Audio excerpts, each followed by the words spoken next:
जब हम किसी मंदिर के बारे में सोचते हैं तो हमें भक्ति, प्रार्थना और शांति याद आती है, आत्मा के लिए एक सुकून की जगह। लेकिन क्या होगा अगर ये पवित्र स्थान विज्ञान के भी अजूबे हों, जिन्हें ऐसी सटीकता से डिजाइन किया गया है जो आज भी मॉडर्न इंजीनियरों को हैरान कर देती है? कल्पना कीजिए एक मंदिर की घंटी की धुन जो मन को शांत करती है, या एक ही चट्टान से बना मंदिर जो सदियों से मजबूत खड़ा है। कल्पना कीजिए कि सूरज की रोशनी हर साल एक ही दिन एक मूर्ति को रोशन करती है। यह एक खगोलीय उपलब्धि है, कोई मिथक नहीं। यह प्राचीन भारतीय मंदिरों में छिपे हुए असली वेरीफाइएबल अजूबे हैं। यह यात्रा बताती है कि कैसे आस्था और विज्ञान को मंदिर के डिजाइन में एक साथ बुना गया था, जिससे एक ऐसी सभ्यता का पता चलता है जो अपने समय से बहुत आगे थी। मंदिरों को सिर्फ पूजा स्थलों के रूप में नहीं, बल्कि प्राचीन ज्ञान की जीवित प्रयोगशालाओं के रूप में देखने के लिए तैयार हो जाइए। महाराष्ट्र की एलोरा गुफाओं में कैलाश मंदिर है, जो एक ही ज्वालामुखी चट्टान से ऊपर से नीचे तक तराशा गया है। शिल्पकारों ने 400,000 टन पत्थर को हटाकर एक बहुमंजिला मंदिर बनाया, बिना ब्लॉक्स को जोड़े, बल्कि एक पहाड़ को खोखला करके। यह सिर्फ 18 सालों में पूरा किया गया था, एक ऐसा कारनामा जिसे आज की मशीनें भी मैच नहीं कर पाएंगी। वर्टिकल खुदाई के तरीके के लिए बिना किसी गलती के प्लानिंग की जरूरत थी। एक भी गलती पूरी संरचना को बर्बाद कर सकती थी। आर्किटेक्ट्स को जियोलॉजी, लोड बेयरिंग और स्ट्रक्चरल इंटीग्रिटी की शानदार सटीकता के साथ समझ थी। 1200 सालों से ज्यादा समय से कैलाश भूकंपों से बचा हुआ है। इसका मोनोलिथिक डिजाइन उन झटकों को सोख लेता है जो मॉडर्न इमारतों को गिरा देते हैं। यह किस्मत नहीं थी, यह जानबूझकर की गई वैक्नोलॉजिक इंजीनियरिंग थी। कैलाश प्राचीन भारत की कला और विज्ञान दोनों में महारत का प्रमाण है। प्राचीन बिल्डरों ने इतने सारे पत्थर को इतनी जल्दी सिर्फ आसान औजारों से कैसे हटाया? कुछ लोग खोई हुई टेक्निक्स का सुझाव देते हैं, शायद पत्थर को नरम करने के तरीके भी, जैसा कि प्राचीन ग्रंथों में बताया गया है। मंदिर के डिजाइन में नेचुरल क्लाइमेट कंट्रोल भी है। मोटी पत्थर की दीवारें इंसुलेट करती हैं, जबकि स्ट्रैटेजिक शाफ्ट एयर फ्लो बनाते हैं, जिससे अंदर का हिस्सा ठंडा रहता है। ऊपर से नीचे तक के तरीके का मतलब था कि किसी स्कैफोल्डिंग की जरूरत नहीं थी। नीचे की बिना तराशी हुई चट्टान एक प्लेटफॉर्म का काम करती थी। हर कदम को उल्टे तरीके से सावधानी से प्लान किया गया था, जिससे समय बचता था और जोखिम कम होता था।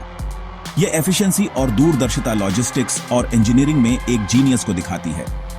कैलाश का कंस्ट्रक्शन एक रहस्य बना हुआ है, जो प्राचीन टेक्नोलॉजी के बारे में हमारी धारणाओं को चुनौती देता है। यह प्लानिंग, साधन संपन्नता और वैक्नोलॉजिक समझ का एक अजूबा है।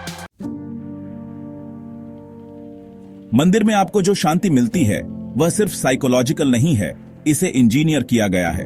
मंदिरों को अधिकतम पृथ्वी ऊर्जा वाले स्थानों पर बनाया जाता है, जिससे पॉजिटिव वाइब्रेशंस बढ़ती है। कई मंदिरों में उपयोग होने वाले ग्रेनाइट में पीजो इलेक्ट्रिक गुण होते हैं। संरचना और अनुष्ठानों से दबाव सूक्ष्म ऊर्जा पैदा करता है।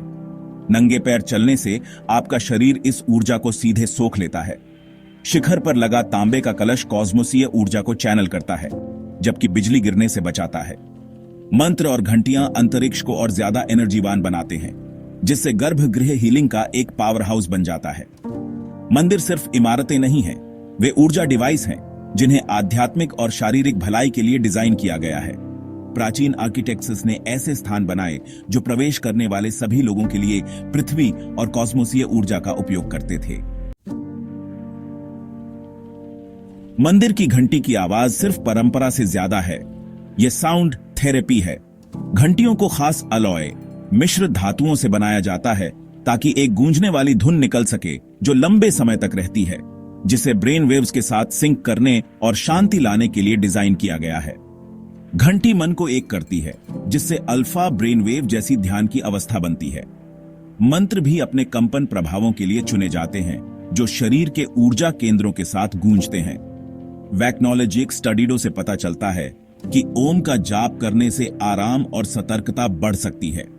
मंदिर की वास्तुकला इन साउंडियों को बढ़ाती है, जिससे जगह हीलिंग वाइब्रेशंस से भर जाती है। नतीजा एक ऐसी ध्वनि वाला वातावरण जो नर्वस सिस्टम को शांत करता है और तनाव कम करता है। हर विजिट प्राचीन ध्वनि विज्ञान में एक इमर्सिव अनुभव बन जाती है। कई मंदिर सिर्फ पृथ्वी की एनर्जियों से ही नहीं बल्कि ब्रह्मांड से भी जुड़े हुए हैं।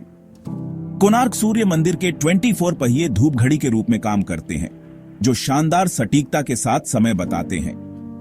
बृहदेश्वर मंदिर का टावर इक्विनॉक्स के दौरान दोपहर में परिसर के भीतर कोई छाया नहीं डालता।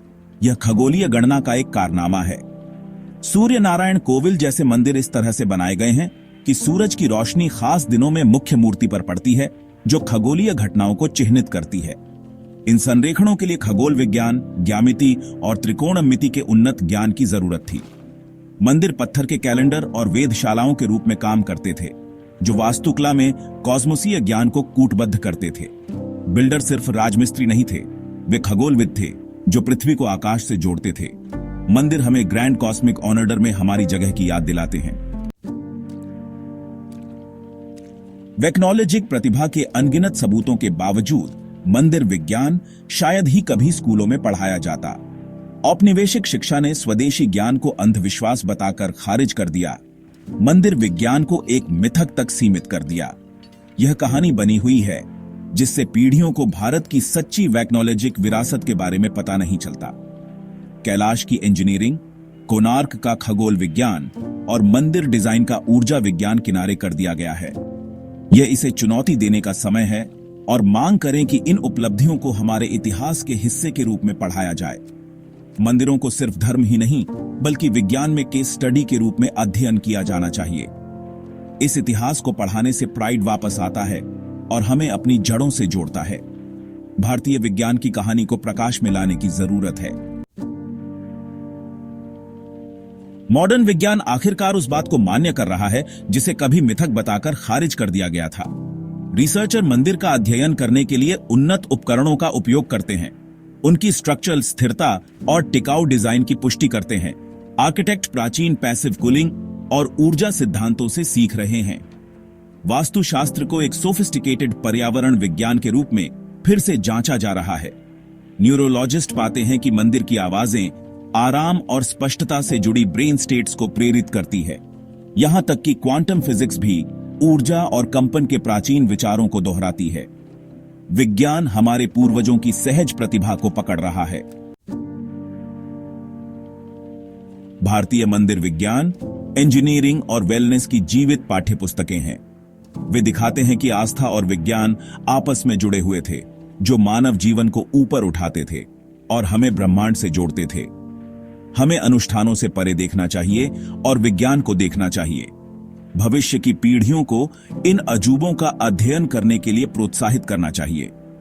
यह आधुनिकता को खारिज करने के बारे में नहीं है, बल्कि प्राचीन ज्ञान को आज के ज्ञान के साथ सिंथेसाइज करने के बारे में है। आइए हम अपने पाठ्यक्रम में इस इतिहास के लिए जोर दें, रिसर्च का समर्थन करें और इन खोजों को दुनिया के साथ साझा करें। अगली बार जब आप किसी मंदिर में जाएं, तो उसकी ऊर्जा, ध्वनि और प्रकाश को नई नजरों से अनुभव करें। मंदिर विज्ञान को समझकर हम अपनी सभ्यता में ज्ञान और प्राइड का खजाना खोलते हैं।